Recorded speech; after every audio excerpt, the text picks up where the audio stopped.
Sorry. And then I can't minimize. That's why I was able to minimize a few minutes ago. You're not seeing me though, at least now. Okay, sorry, Amy, you're seeing my face or whatever, or the kitchen. So the nursing home compare site is becoming public. It's to everybody, and that includes the managed care companies. So the managed care companies are looking at the nursing home compare site, and when they see that there's a 1 or 2 star facility, they don't want to do business with you guys because you're not doing a good enough job taking care of their clients, so to speak. So this is public, and it matters in terms of the managed care contracts. So when you're looking for admissions, and it's like, well, but we don't have a contract with Anthem or Aetna or UHC or Molina or Buckeye or whomever. Some of that may be because your star ratings aren't high enough. And we can somewhat impact the star ratings. I'm going to show you that in a little bit. So what we do with GG scoring impacts the star rating, impacts our ability to get and retain business with these managed care companies, much less get and retain business in terms of what the families are seeing. So again, these things are becoming more critical than ever. The other issue with making sure that we're doing the best we can do with GG scoring is because it's being watched by the OIG, the Office of Inspector General, and that's the watchdog for the nursing home industry in terms of our compliance, our integrity. So back in the day when we were under PPS, if you worked for a company that said everybody has to be 720 minutes across the board, doesn't matter how sick they are, 720, 720, those are the companies that the OIG investigated, and they're still working their way out of fines and corporate integrity agreements and penalties and all kinds of stuff, because the OIG is the enforcement arm for making sure that the industry is doing a job, the best job integrity-wise that they can do. So we don't want to get in hot water with the OIG. We did take on a facility that is already under a corporate integrity agreement. We did not do anything wrong, but the previous therapy provider did. And so they're still trying to chew their way out of this entanglement of mess. And so those standards are high, and we have to meet those standards. Fortunately for our teams, it's not a big deal because I've been talking to you about documentation all along. You get billing updates all along. You know, we're not telling you have to do, back in the day, 720 with everybody. But these companies, it's real, and it's a real mess to get out of. So we don't want to even consider going there. The other thing that we want to make sure, oh, this didn't advance. I'm sorry, good for me, but not you. Oh, this is aggravating. Sorry about this, folks. All right, now are you seeing something? No, but how about now? It's not advancing. Yes. Wow, okay, sorry about this. So the other part about our integrity, I'll fuss with this here, is that we want to make sure that the information that we're putting up with our GG scores is a true story. Is that it? No, it came down. Okay, made you look. How about now? No. I think it minimized and showed your background, but about that? No, nothing, nada. Okay, let me go back to this. This is goofy because it's supposed to. Let's just do it this way. Okay, now you see what I'm talking about. Okay, I had my notes up, which is fine. I don't need them, but I like my notes. So the other thing is that we want to make sure that the information we're giving with GG scoring is in fact a true story. And this is where, if you know, like if you're in a hurry at the end of the day, you're filling out a discharge summary, and then you're filling out the GG discharge scores, and you're popping in a number that you think is about right. If it's not right, you're not really telling a true story. And I will say, when I've done some audits of GGs and their outcomes, we're making people worse according to the numbers. And I don't believe that. It's not a true story. But when I see that, oh, in a hurry, you said over whatever 6s with bed mobility, and upon discharge, they're 4 because they're kind of a little bit more supervision, you've made them worse. I don't think that's true. I think whatever way, whether it was on admission or upon discharge, you gave a quick number for eating or bed mobility or whatever. I'm not picking on any one discipline. And now you appear to make people worse. And we need to not do that because it's probably not true. So we want to make sure that we're telling the true story. It matters for outcomes. It matters for Office of Inspector General. It matters for reimbursement because we want to make sure that our claims are accurate and that we can justify. The thing that OIG is doing at this point in time, when PDPM was coming about, they expected it to be what they call budget neutral, meaning that it wasn't going to cost them any more to run this new PDPM program than it did to run the old PPS program. What they found in 2020 is that the price went up 5.3%. They weren't expecting that. Now you can say, well, we had COVID in 2020. That might have, been a little tick there in the expense. They did their analysis, and their analysis says that only 0.3% of the bump was due to COVID. And the other 5%, they're not sure that we are doing as an industry, that we are doing the most clinically appropriate, clear, accurate job. So they're going to be looking at us. And so I'm going to jump back to the other screen in a second. So what this says, and this was from the OIG website, oig.hhs.gov, for April of 2021, so this is current. What they are saying is that we will determine whether Medicare payments to SNFs under PDPM complied with Medicare requirements. They're looking at us, okay? So our GG outcomes matter so that we don't appear to make people worse. We don't appear to be inflating, like the case mix. So in other words, if they really were min assist on eval, you don't want to quote them as a max assist with GG because that would appear that you're trying to game the system. You know, the worse they are, the more reimbursement. But we just need to be honest and accurate with that. The other thing I will tell you, so this is what Nursing Home Compare website looks like. I don't know if you can see that, Brandon, but this is what the nursing home, this is a screenshot from a couple of the bullets of information you can get off of the Nursing Home Compare website. This is a 1-star facility and it's overall is 1 star. They're not going to be easily getting managed care contracts. They're not going to look real appealing to families because it's a 1 star. It's a 1 star for the health inspection, meaning that maybe the food was cold, the floors were dirty, whatever, the temperatures weren't well regulated in the environment. So they got a 1 star for health inspections. They got a 2 star for staffing, which is still below average. It's still 2, not even 3. They did a little bit better with staffing. And then the quality of resident care is a 4 star. The reason they are still a 1 star facility is because some of the stuff is weighted. So I can't tell you the calculations, it's not relevant to this conversation, but there's a calculation that weights things. Had this building been able to bump up even one of the areas by 1 star, they would have been at least a 2-star facility, and maybe even 3 if a couple areas had improved. So if you look at this and you see, okay, health inspections are 1, staffing is 2, quality of resident care is 4, what can we impact? Where do we have any impact with this as therapists? Yeah, quality of resident care. And some of the benchmarks for quality of resident care, and I know this is too small for you to read, but some of the benchmarks, it says the percentage of SNF residents who experience 1 or more falls with major injury during their SNF stay. And the national average is 0.9%. This building happens to be 2.2%. So they got some more falls going on than the national average. I'm a family member. I'm not happy, right? I'm not impressed because you're above the national average. Percentage of SNF residents whose functional abilities were assessed and goals were included in their treatment plan, which is kind of a given. Are we looking at function? Are we making goals for it? And the national average is 99%. This building is 98%. The percentage of residents who are at or above expected ability to care for themselves at discharge. The national average is 52%. This building happens to be 54%. So they were doing a little bit better with the self-care stuff. And then the last one that you cannot almost see on the screen says the percentage of residents who are at or above an expected ability to move around at discharge. This building scored a 56.3%. The national average is 54%. So ADL and mobility wise, a little bit above the national average. I would argue that if they were really careful with GG scoring, they're in the right direction, but I bet they could be even more above the national average because I know this group of therapists does a very good job at this particular building. This particular building is Newark. This is your nursing home compare. This is how you look to the public. But I know you guys can do better. And I know that then that could bump up the stars. And the facility can do better also. We can't control staffing. We can't control whether housekeeping is doing their job or not. But we can make sure, and I know that you're already doing the best you can do with people. But if you're not putting the time and effort into being accurate with GG scoring at the beginning and at the end, you know, and then we're just looking a little bit sideways.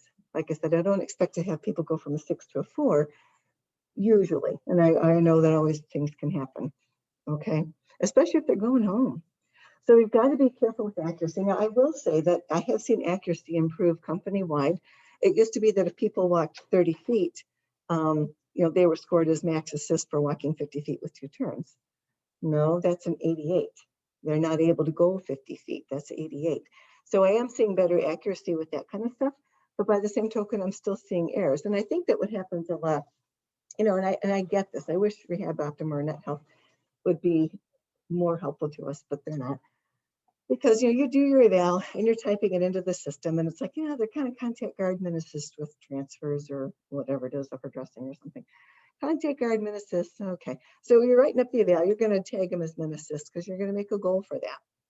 And then, you know, you get a phone call. You've got to see Mrs. Jones out here because she's going to go back to bed in 10 minutes. And, you know, all those disruptions happen. And now you got to go back and do your GG stuff. And thinking, well, she's got a contact guard. Yeah, contact guard. And you're going to score them out at a 4. But your documentation said that they're a min assist, which is a 3. So I understand, you know, we're human, we're not widgets, and you guys have been through a heck of a lot this year. So I'm just saying now is the time to tighten things up and to make sure that those simple errors don't happen.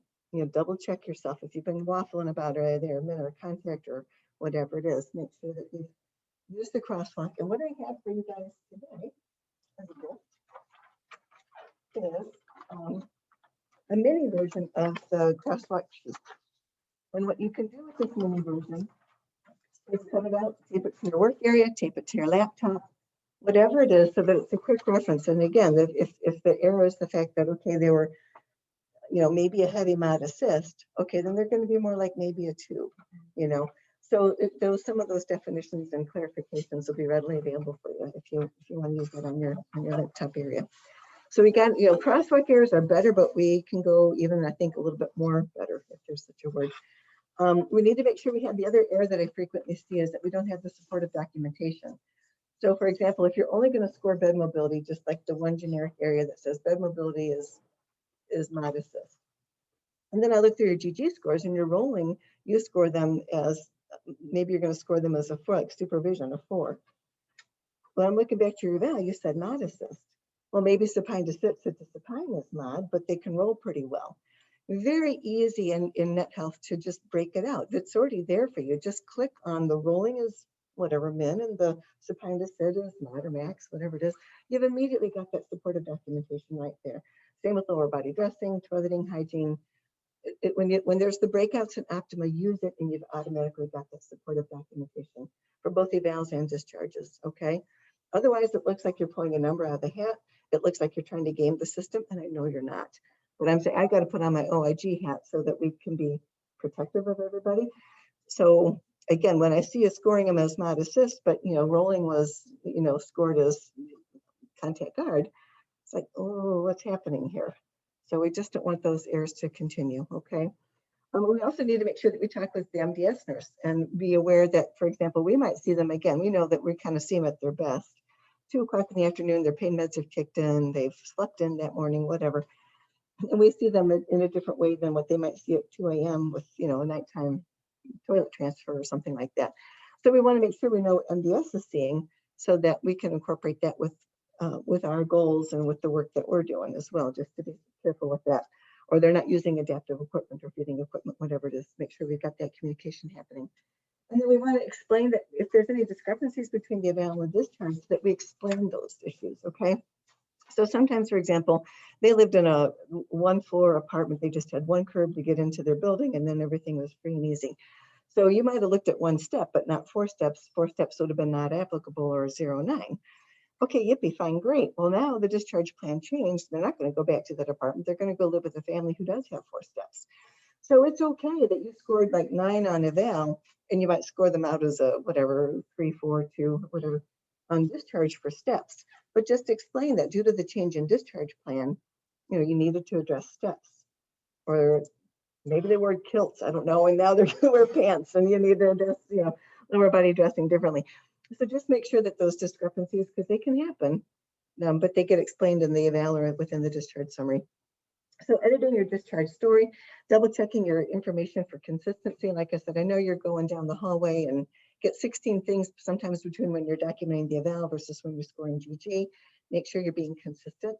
Look back at your eval scoring. That way, if you scored them or some weekend therapist or whatever scored them as a 6, you're seeing them as a 4. Okay, well, we've got some inter-rater reliability issues, or maybe there's been a change in status. I don't know. Explaining those discrepancies, making sure you know what's been going on. The other error that I see is that we're assuming because they're making progress, we assume they bumped up a GG number or, you know, down, whatever. I know high score wins. So, so for example, if we think that, okay, they were Contact guard, when we evaluated them, now they're more like supervision. That's great. They've improved. Well, that's still a 4. Okay, so we haven't been able to bump up their GG score, but I just see those bump ups happening. And it's like, no, 5 is set up. They really didn't improve to that level. They're still a 4. So be careful about those things. Know the definitions of stuff. So if they can only go, if they went 20 feet in the parallel bars, walking 10 feet would be scored as, I'm quizzing you guys, what do you think it would be scored as? Parallel bars. Probably 88. Exactly, Brandon. Because in other words, what CMS says is that parallel bars are not a portable device. Therefore, they are, either dependent or 88 for going with a mobile device, a portable device. If you have to do a wheelchair follow, you have to score it as something different. Yeah, what do you think that something is? I think it would be a max if you. It's dependent. In the GG terminology, now this is where we have the crosswalk, because as therapists, we see it one way, but the GG is going to see it differently. So if the person truly needs a wheelchair, they're walking with a walker, and you need a wheelchair follow, even if you're min assist and they're there because the knee might buckle and you never know when it could happen. So we're not talking even the really scary situations. It still is having to be coded as dependent because it did take 2 people. And you want to document that, due to random knee buckling or spontaneous knee buckling, wheelchair follow indicated, therefore they are dependent, even though it might be a min assist early. Once that knee gets more reliable, then you can bump them up. Yep. Being sure that we know the difference between, like, if they're wearing an AFO versus the lower body prosthetic, which is footwear, which is lower body dressing, where does that fall in? If they need a stand lift transfer, what does that mean? What does a Hoyer transfer indicate for scoring? So a stand lift transfer is usually because they are bearing some weight. They could be max assist according to GG land. Hoyer takes 2 people because I know that all kinds of corners have to be cut sometimes, but a Hoyer should be a 2-person. It's a dependent, even if they roll into the mat, whatever it is, the sling, it is still having to be coded as dependent. And somebody who's 100% tube fed, okay, that's going to at least be an 88 because it's not even safe to trial them, okay. Incontinence products, if they cannot change their own Depends or whatever brand of something they're wearing, that impacts the scoring. So it's not just the hygiene, but it's also, so there's all these little nuances, and I have another sheet for you guys. It tips and reminders. So that's going to remind people about some of these other subtle things. To make sure that we're scoring accurately and consistently. And that we're scoring in the same way that MDS is going to look at this, because they should be considering these things as well. So when we have a wildly different number, is it because we forgot to include the fact that changing the Depends was, an issue or not, or whatever. So make sure we're being careful about that. And know that when we are using this, like 7 means a person refused, 9 means it's not applicable, 10 means it's an environmental limitation, there's no equipment or the weather's horrible, or 88, which, not medically safe. Using those scores on the discharge can diminish your outcome scoring. And I know sometimes that that's clinically appropriate, and that's fine. I'm not disagreeing. I'm not saying don't use these codes, but I'm saying they are not your, what am I trying to say? Like your fail set, you're not your default code. If you know something about the person, code it, okay? Otherwise, using these other numbers that are kind of we didn't know what they were because they was either unsafe or they refused or something, that can ding your outcome scores, and not in a good way. So sometimes it's true, but we just want to make sure we're telling the most true story. You want to make sure you edit your stories, so you want to make sure that there's communication so that you're not scoring an 88 or a 7 when perhaps your coworkers have seen this area. So for example, one of the buildings I audited, the PT wasn't doing toilet transfers because the physical therapist was in the building and seeing those people intermittently, but not every day. And so she hadn't seen a toilet transfer. So she scored it as an 88. But OTs have been toileting them right along and knew very well that the person was like contact guard for a toilet transfer. We've got to get that communication happening so that we don't accidentally downcode something that your colleagues know about. And that includes the assistants as well, because maybe you guys didn't do a card transfer, but an assistant did to get them ready to go to an appointment and do that as part of their functional transfer training. So again, we want to make sure we're not missing those opportunities for communication. So for that, I have yet another piece of paper. Again, this is meant to be useful, not overkill. This is an optional communication tool. either between disciplines and among between yourself and your assistant. And that's not the one side is got the ADL areas and one side has the mobility areas. So if you, again, if you see something, say something, if, you know, if OT had the person pick something up off the floor, well, these guys have to score it, but they may not have seen it. So this is just maybe a really easy way to communicate how somebody is doing it discharge without having to necessarily hunt each other down and find them hallway and whatever. And have the assistants call that too, so that you quickly, easily know how they're doing, okay? Remember that in MDS terminology, which is, again, there's this whole different language, but in MDS terminology, the 09 means not applicable. And that is defined as that they did not do this activity prior to the illness or injury. So again, if the person only slept in the recliner, if they lived in an apartment with only the one curb to get into the building type of thing, whatever it is, or they're in a wheelchair, then they never do one step even. You know, those kinds of things, that would be a not applicable if they didn't do it prior. I think sometimes people think, well, I'm not going to assess this area because their balance is too poor to look at steps, so they score them as not applicable. No, that would be the 88 time because it does apply, but right now they're just not safe with it, okay? And I really think that scoring the not applicable for anybody who's going to the community, AL, IL, that doesn't make sense. Because if we don't teach them how to get in and out of a car or how to navigate 1 or 4 or 12 or whatever steps, if we don't look at their safety with reaching down to pick something up off the floor, who will do it? Who's going to? Nursing doesn't have time. And do they have your knowledge about how to keep people safe? They don't. They didn't go to school like you did. They don't have your knowledge base to make it safe. So we've got to make sure that we're considering all these angles and aspects of getting a person back to their environment in a way that's safe, looking at everything that they might have to do to function. Even if they, okay, yes, they don't drive and they're going to be in the assisted living, but their family's still going to take them out. And there still might be an uneven sidewalk somewhere in their life to get to their daughter's home for a birthday celebration. So we have to look at all those areas. I just think it's almost negligent on our part if we don't. And I liken it to, you know, I thought about the other day and I thought, I don't know if anybody have children. When you take that firstborn child home from a hospital the first time, you know, there's no instruction manual with that little tiny infant, but the nurses will tell you a few things about what to expect. And, you know, they kind of clue you in a little bit. And thank goodness they at least do that. Because, okay, you kind of got a starting point to figure out this little tiny life that you're now responsible for. And I think about family members taking somebody home who they haven't seen for X amount of time, or their bodies are significantly different than the last time they were hanging out with them. So we're sending them out the door. Good luck. Bye. Have a nice life. You don't teach them, if you don't teach them car transfers and steps and uneven and picking up stuff, you can bet when their remote drops, they're going to want to try to pick it up for the TV, right? So we've got to look at this stuff. We don't want to send people out there unarmed, so to speak, you know, we've got to give them good information. And again, be careful that you're telling the true story. Remember that section, this is the other thing I find in my global audits, and we'll talk specifically about Newark here in a second. But GG is not required if the person had an unplanned discharge to the hospital, or if they left AMA, if they died, and or if they had less than a 3-day stay. And I'm finding a surprising amount of GG reports being done for people for whom they didn't have to. So why make more work for yourself? Now, you know, when Amy is back or whoever's acting as an FRC, if they don't get a chance, when they end the case, they have to, it auto-populates as a planned discharge. And they have to go in and manually uncheck that box so that it's an unplanned discharge and therefore GG isn't triggered.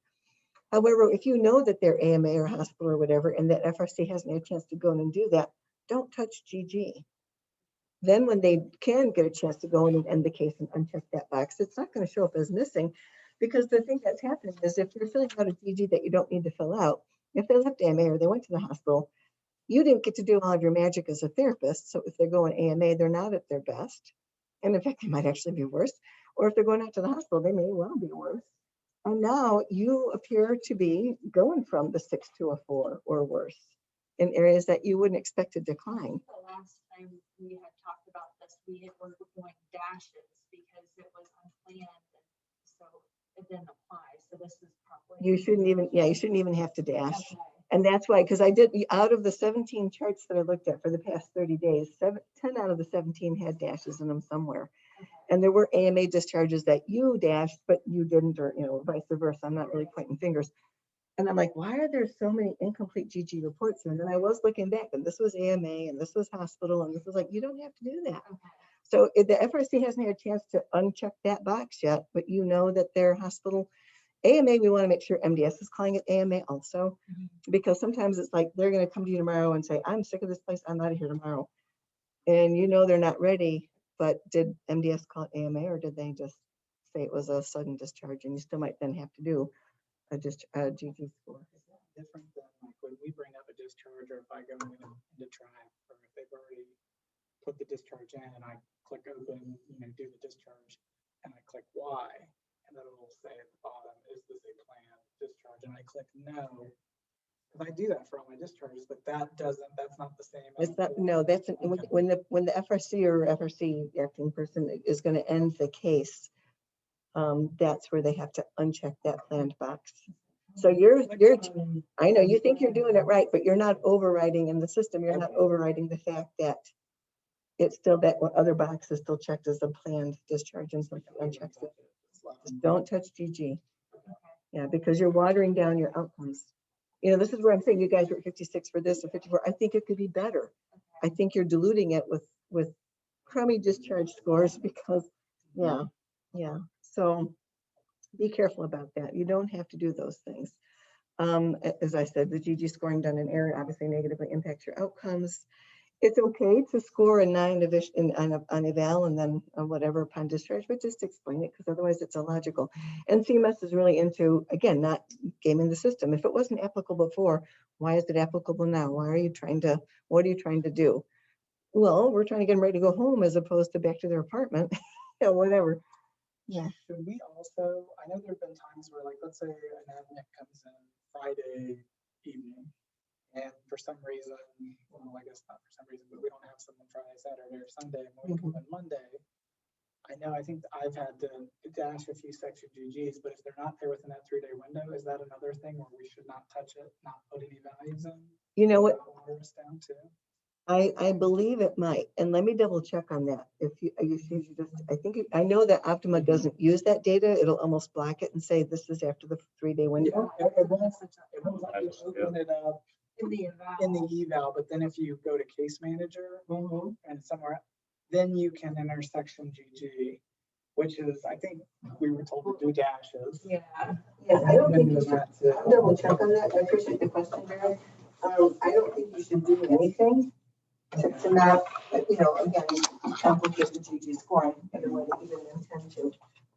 Yeah, good question. I'm writing that down and I will double check on that. So if we don't do anything, and then when it comes time for them to discharge, then we won't be responsible for the GG discharge. You still want to give discharge information to the MDS nurse? GGs. Yeah. So we didn't put in a value. Well, the outcomes will be skewed, which, but again, that's. Do you have to do an admission GG to do discharge GG? No, I don't believe you do. I mean, I appreciate the questions because I haven't, those are things that I just roll with it, and I've done the GG, but yeah. So if you don't get any eval till day 4, yeah. If you leave GG alone, I believe. And then 2.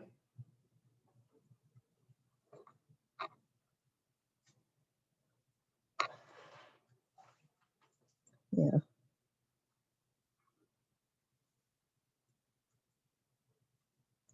Good questions. I appreciate it. Let me find that out for you. Some of it is, again, we want to communicate with MDS, and some of it is how Optima works. So obviously the discharge stuff we want to communicate to MDS. I think Optima will accept it if we didn't do the admission one. And I can verify that for you. I appreciate the question. And again, as I said before, if you break out the areas in net health that talk about polluting or mobility or whatever it is, you're going to have that supportive documentation without him doing a lot of extra legwork. So that would be a good thing. So some tricky situations, making sure you know the definition of each code, like I talked about before, like what's the impact of parallel bars or something. And if a task was attempted and the person tried to do it, but they just couldn't, then that would be the dependent. So you're trying to get them to go sit to stand and it's just not happening. Okay, that is a dependent versus not tested.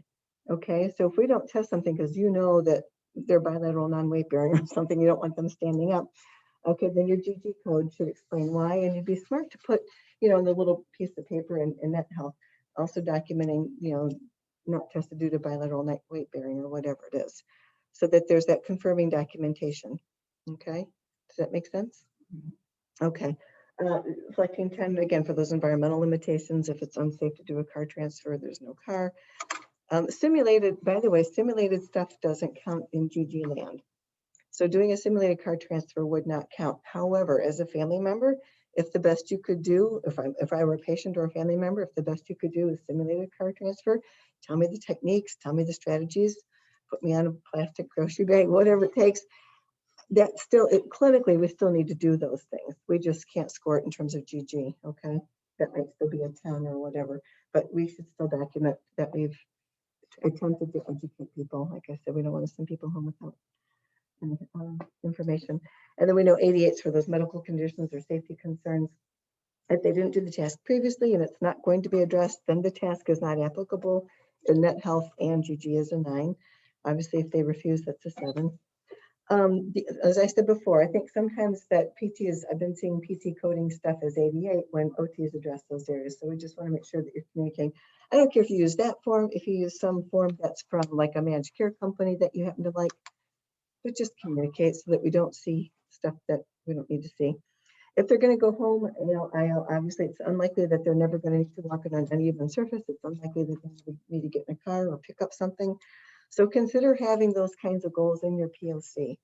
So that's going to cue the assistants that, oh, you know, I'm going to improve their balance to where they can pick up an item without loss of balance or with minimal support or whatever it is. Again, just if you put those in goals, I think it's going to be more likely to be addressed as opposed to just saying perform all functional transfers with contact guard. Well, they did, you know, maybe a tub or, you know, bed, toilet. Car would include with that. If you can say including car transfer, you know, or whoever's going to own that in this department, I'm not saying.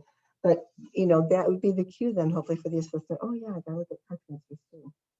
Especially now that the weather's nicer, you know. And you can go outside. I'm sorry? Said you couldn't go outside earlier Because of the, COVID. right, yeah, you're right, exactly. Yeah. And people couldn't bring their cars in. And I know this is where it's like, okay, the time is now to kind of clean this up, even though I know that Nursing Home Compare has what it has, but, you know, so we're just giving it a bump again. So other things, the other thing I wanted the FRCs to be sure to know is that they should be scheduling you guys for those planned discharges to make sure you guys get at least 30 minutes to work with that person so you can look at all the areas that are appropriate or talk with the assistants if they did the car yesterday or whatever it is, so that you have time to thoroughly gather data for a good discharge summary, for a good discharge scoring, for GG, and making sure that we've got everything kind of on the up and up. And then there's some resources under the employee portal, Arbor Rehab Education, look at section GG. Obviously, you've got Malia or myself as a resource. And I'm going to jump out of here and, excuse me, I'm going to show you, I think. Is that your mom? No, that is not my mom. Oh. I know, but isn't she just, She's cute. she is adorable. So the story with her, this was written at wherever, one of our buildings had a letter writing thing. So the speech therapist was helping the residents write letters either to staff or to their family members because COVID, they couldn't visit and see everybody. And I thought, here it's August, it's hot. She's all dressed up. I don't know what she wrote, but down here it says, you know, love mom and the date. And I just think that smile is $1 million smile. So she makes me, she just encourages me every day, so to speak. Yeah, kind of. You look like somebody you know.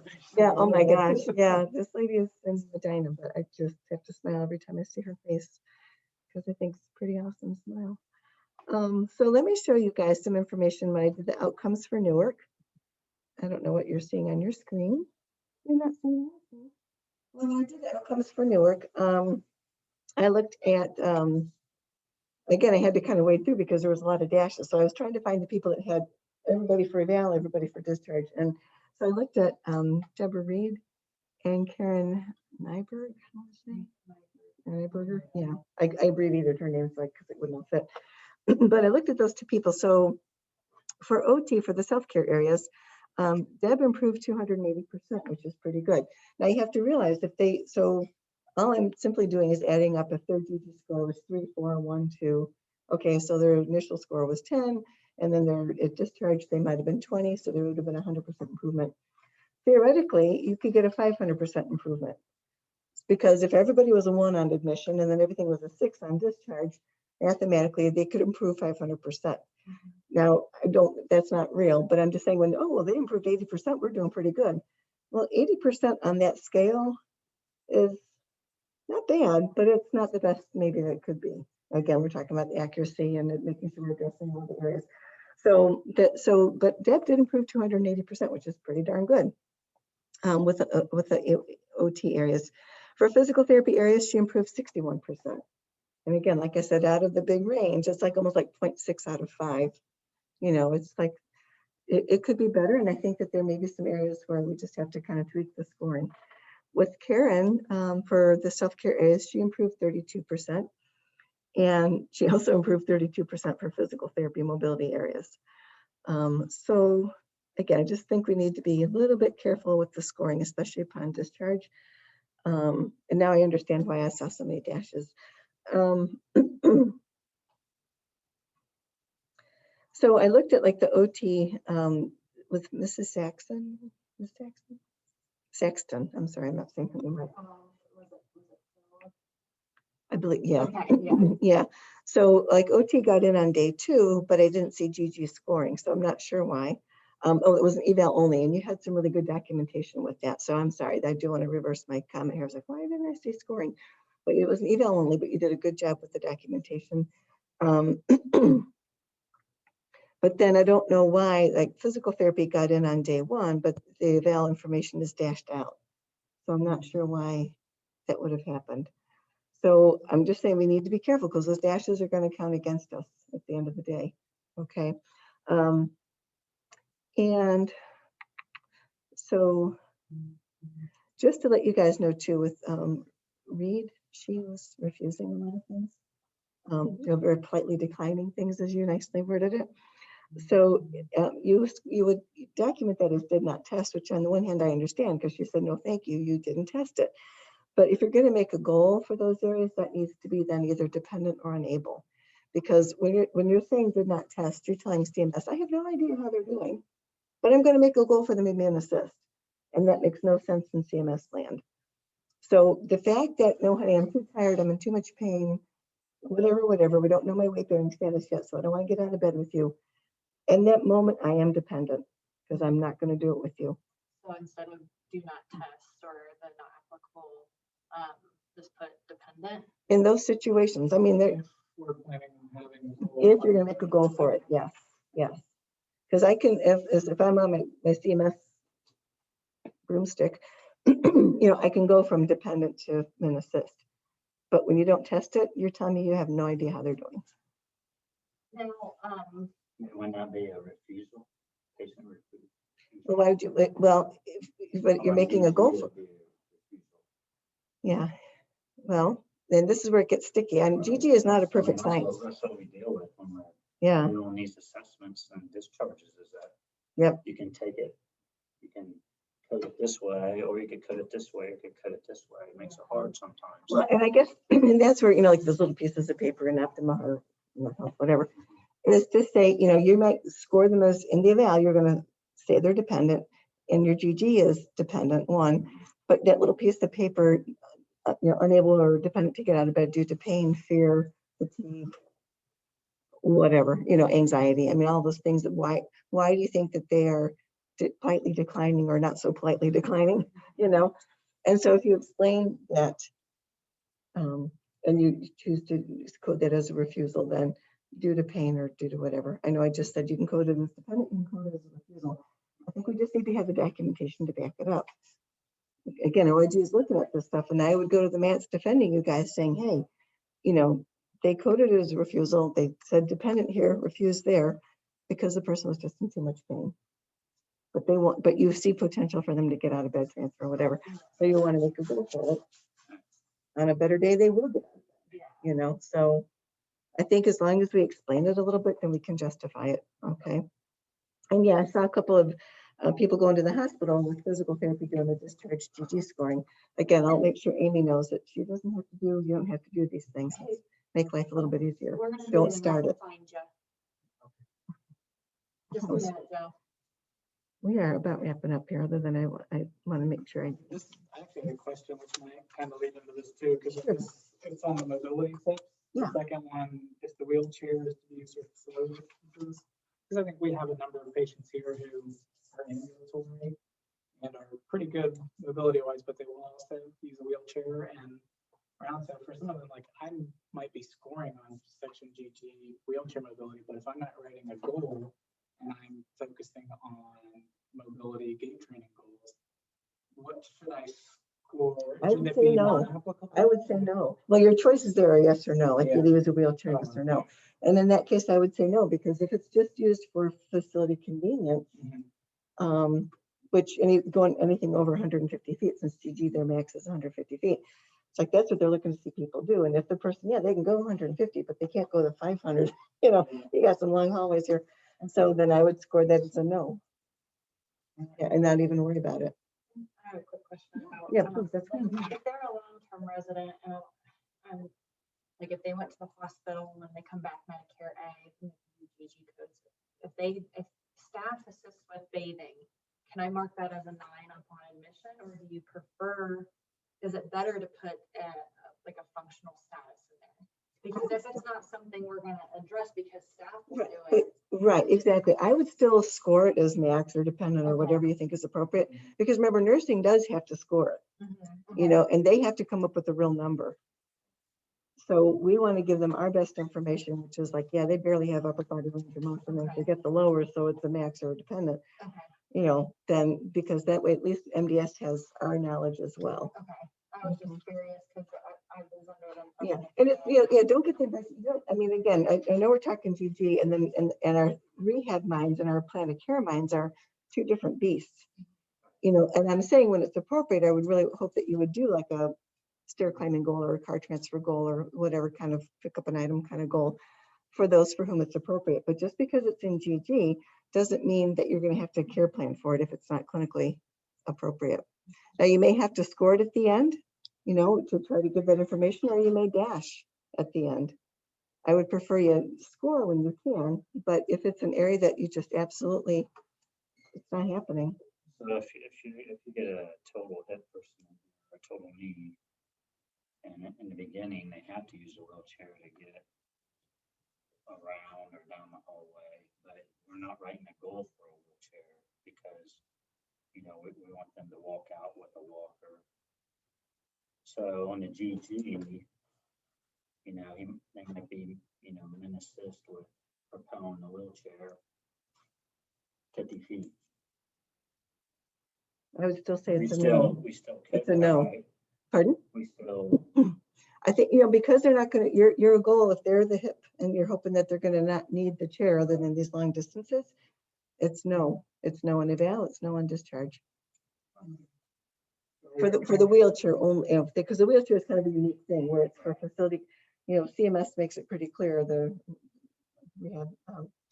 an assessment manual makes it pretty clear that in this situation, it's only for convenience because they realize that these are longer hallways than anybody's going to have in their home. if OT has a wheelchair goal, would you do a wheelchair goal for a total knee person? And what if they make a goal and they code it and then we say no? Because we don't have a It's GG for conflicting. wheelchair. Even though we do. No. You own the wheelchair GG stuff. And this is where, again, if you're doing it because they're going to have to be here probably 2 months, it's a messy, had to take out the spacer, it got infected, blah, blah. So that it's going to be a while. So let's get them going on a chair at least. Ultimately, they're not going to need one. It's still okay. I don't mind that they have a goal for it while they're here, but you ultimately don't have a goal for it. You ultimately would expect them to be mobile on their feet. Yeah, that's the one area where they kind of almost make it easier for us because they do recognize that sometimes wheelchairs are a temporary means to an end. And you might have a temporary goal because for the 2 or 3 months you're fighting the knee infection, whatever. Yeah. But I appreciate your questions about, if they don't eval to day 4, is it okay that we leave GG alone? I don't think it's going to force us to do anything. And then if you do it, can you do a discharge GG if you've not done the admission. I believe you can, but I will verify that. I feel like you can too. Like, I feel like there's an admission and a discharge that pops up in a box. But They are separate. I believe they're separate. I know they each Yeah. pop up separately. I don't think, like, you can't do a discharge until you've done the research that was due yesterday. Right. Yeah, Awesome. that kind of stuff that blocks you from doing. I don't think the GG blocks you that way. Okay. But How can they take, if you only do the discharge GG, then what are they comparing that to? again, we're giving information to MDS. That's the only reason we do. Mhm. And they might have stuff scored for other things. They might be taking some of our data, but probably not all of it. Mhm. Mhm. Maybe, but they're not walking people 50 feet with 2 turns. They're not doing, necessarily lower body dressing, those STNAs.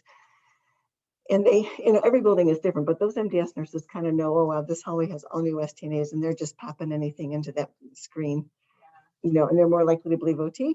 And then sometimes there's, OT is only seeing them a few days a week for dressing, and they really do trust those STNAs to be accurately popping in data. Every building's different. I don't A lot of envy the MDS. people coded as 2-3 person assists and their assist transfers and that, and it's. I think we see that a lot too, because we'll have, probably more on IT side, but we'll have dressing toilet involves. And I know a few patients that came in 2 years ago and could do everything for themselves, put their shoes on. And they have been basically institutionalized to the point where they dress them, bathe them, they do everything for them. So we're working on this in our therapy session, 23 other hours of the day. You're right, George. being given to them. Yeah, Or, yeah. like, oh, you're not precious? No, they do it for me. Oh, I know. And that's, if nothing else, we need to advocate. If you want to keep yourself healthy, you keep yourself getting your own shoes on. It's just like we kind of get on people, if they're starting to get a little bit too comfy in the wheelchair, it's like, nope. You can walk ad lib in your room. We don't want you going 150 feet yet, but you can do whatever. That's what we have to try to teach these folks to be their own advocates and tell nursing to back off. But I know that's, More than I know, but that's the patients have to say, hey, Susie QST, leave me alone. I got this. But I know that's an uphill. I said, I'm paying you to dress me. Yeah, I know. And that's a universal thing. Yeah. Yeah. It'll be different. It'll be different when I'm home. Yeah, okay. Well, I hope this has been helpful to you guys. I think I've given you all of this. I'll give you, I don't have this for every building because I don't, for every person, but. So this is just a copy of the slides that we can make sure that Amy gets, and I'm gonna stop this recording. Yeah. Maybe keep it or something on our insurances. So Amy, I'm gonna say goodbye to you and stop the recording, and you let me know if you have questions. Yeah, sure, I'm gonna stop this recording.